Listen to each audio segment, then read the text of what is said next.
Assalamualaikum warahmatullahi wabarakatuh. Perkenalkan, saya Mia Apriliana. Di sini saya akan menjelaskan tentang materi trigonometri. Oke, kita langsung saja masuk ke materi. Materi yang pertama itu membahas tentang konsep dasar dari trigonometri. Di sini kita mempunyai segitiga siku-siku di mana ini adalah sudut theta, ini A, B, dan C. Nah, di depan dari sudut theta ini ada A atau dikenal juga dengan sisi depan. Nah, di samping dari sudut theta itu ada B, dikenal sebagai sisi samping. Yang C ini dikenal sebagai sisi miring. Oke.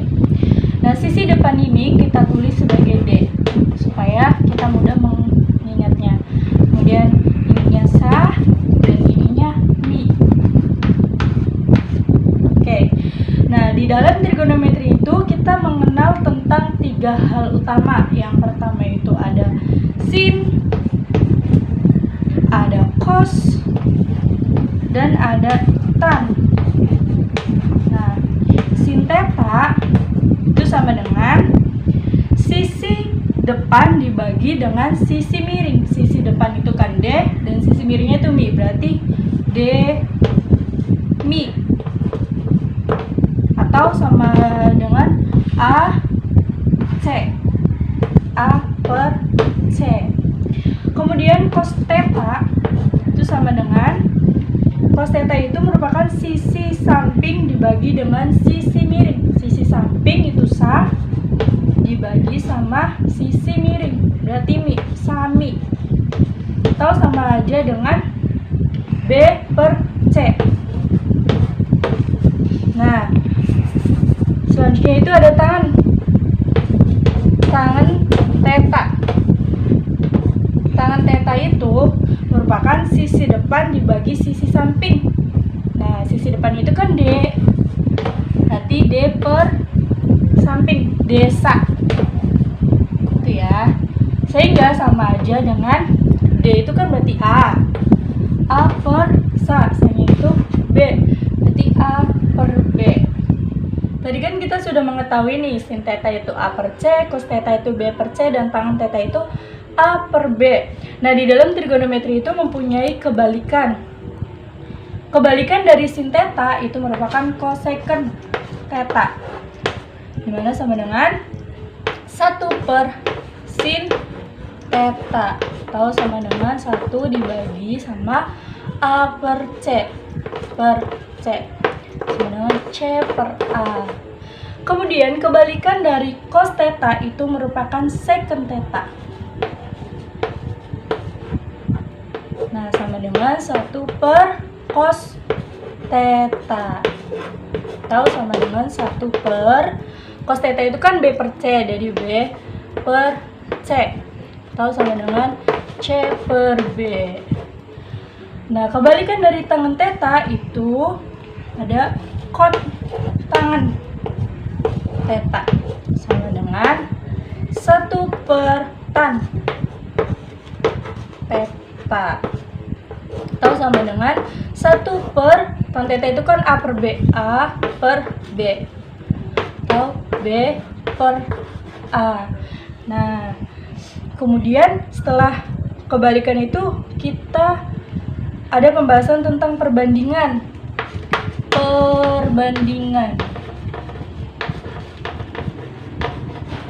Jika kita mencari nilai tangen, misalkan tangen A, maka cara mencarinya itu dengan sin A dibagi sama cos A. Ya, kayak gini. Selanjutnya itu tentang Pythagoras. Nah, misalkan kita punya segitiga siku-siku, ini A, B, C. Kalian mesti tahu kan rumus dari Pythagoras itu apa? Nah, rumusnya itu A kuadrat ditambah B kuadrat sama dengan C kuadrat. Nah, jika kalian penasaran nih, rumus ini itu berasal dari mana? Bisa A kuadrat ditambah B kuadrat sama dengan C kuadrat. Kalian bisa mencari pembuktian tentang rumus Pythagoras. Nanti kalian tahu kenapa ini A kuadrat tambah B kuadrat sama dengan C kuadrat. Nah, selanjutnya dari rumus ini kita bisa mencari rumus yang lain. Misalkan A kuadrat ditambah B kuadrat sama dengan C kuadrat. Kita bagi dengan C kuadrat. Maka A per C kuadrat ditambah B per C kuadrat sama dengan C per C kuadrat. Sehingga A per C, A per C itu kan sin, berarti sin theta ditambah sama B per C. Nah, kalau B per C itu merupakan cos theta. Oh ya, sorry, ini ada kuadratnya ya. Sama dengan, ini saya dibagi C berarti 1. Nah, kemudian selain ini kita juga bisa membaginya dengan B kuadrat.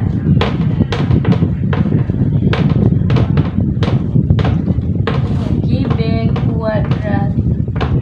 Nah, ya A per B kuadrat ditambah B per B kuadrat sama dengan C per B kuadrat. A per B kuadrat merupakan tan kuadrat theta ditambah B per B berarti 1 sama dengan C per B itu merupakan secant kuadrat theta. Oke, selanjutnya itu kita bisa membaginya dengan A kuadrat ditambah B kuadrat sama dengan C kuadrat dibagi sama A kuadrat. Nah, A dibagi A itu kan berarti 1 ditambah B per A. Berarti B per A itu kotangan kuadrat theta. Nah, sama dengan C per A. Kalau C per A itu merupakan kosekan kuadrat theta. Maaf, membuat ya di sini. Selanjutnya itu tentang nilai perbandingan trigonometri sudut istimewa kuadran 1. Nah, ini kan tabel dari trigonometrinya. Kita mencari nilai sin theta. Nah, caranya itu biar gampang gini ya, setengah akar. Kita samain aja semuanya gini, supaya mencari nilainya itu lebih mudah. Nah, ini juga setengah akar.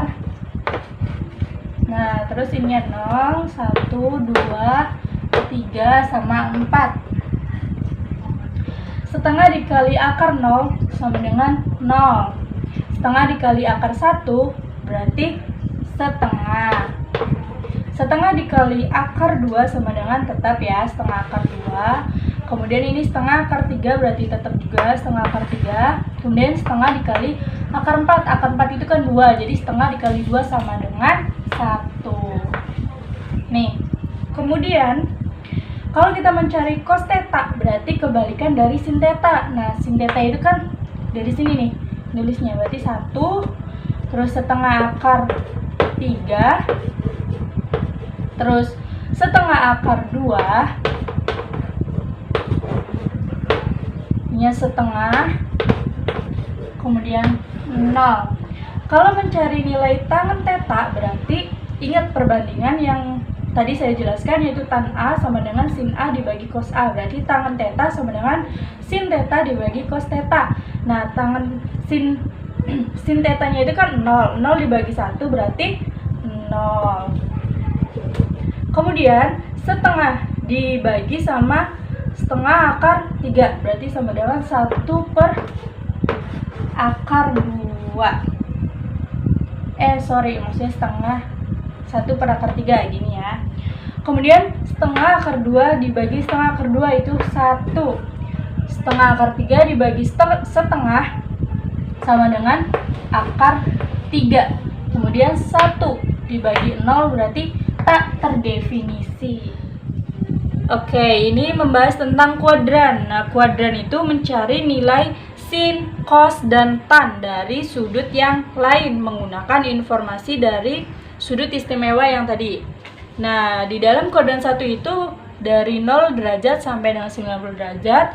Kalau kuadran 2 itu 90 derajat sampai dengan 180 derajat. Kalau kuadran 3 180 derajat sampai 270 derajat, dan kuadran 4 itu 270 derajat sampai dengan 360 derajat. Di dalam kuadran 1 itu semua sin cos tan itu semuanya plus. Semua positif. Oke. Terus kalau di kuadran 2 itu cuma sinusnya aja yang positif, diingat-ingat ya. Terus yang kuadran yang ketiga itu cuma tan aja yang positif. Oke. Selanjutnya itu di kuadran yang keempat itu cuma cos yang positif. Oke, dari kuadran itu kita bisa mencari relasi sudutnya, di mana 180 derajat itu tetap. Kalau yang 90 derajat dan 270 derajat itu berubah.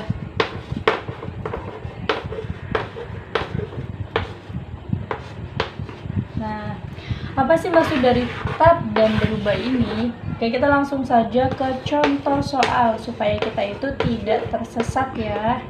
Apalagi tersesat ke hati mantan. Aduh. Oke, langsung aja.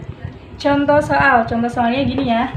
Sin 120 derajat. Nah, sin 120 derajat itu sama dengan positif sin.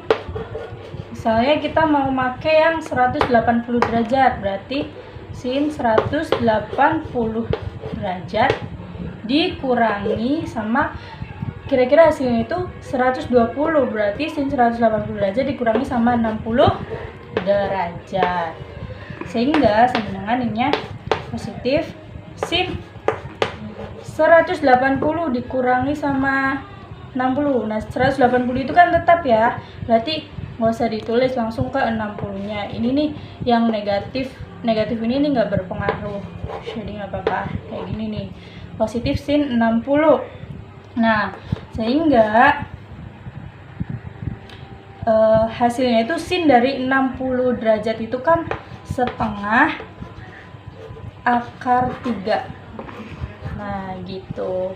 Ini kan tetap nih karena memakai 180, ininya tetap sin, maksudnya nggak diubah. Nah, maksud dari yang berubah itu, soalnya nih, kita kan nih sin 120 derajat. Kita pakai cara yang berubah, berarti gini, positif sin, kita pakai yang 90 derajat.